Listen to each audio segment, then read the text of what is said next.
жинап тастаған ана әкімшіліктен звондапты, жалау көтермеңдер деп. Өз елімізде осындай не қылып жатырмыз. Ұят нәрсе мынау деген. Әкім біз Қазақстанда жасап жатырмыз ғой, Россияда емес қой. Соны неге түсінбейсіздер? Шақырғанда сіздер орындарына алып тастайды қорғасыздар ма сонда? Орындарды қорғатпады. Оны не қылыңыздар, біз Қазақстандамыз деңіздер.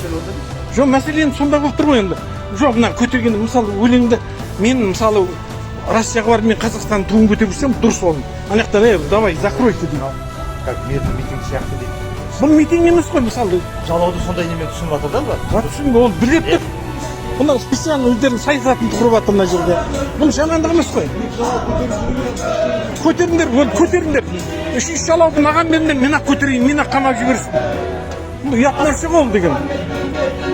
Мен ақ көтеріп жіберейін, інім.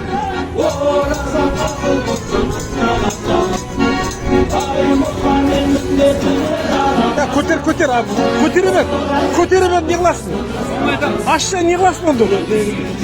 Ане?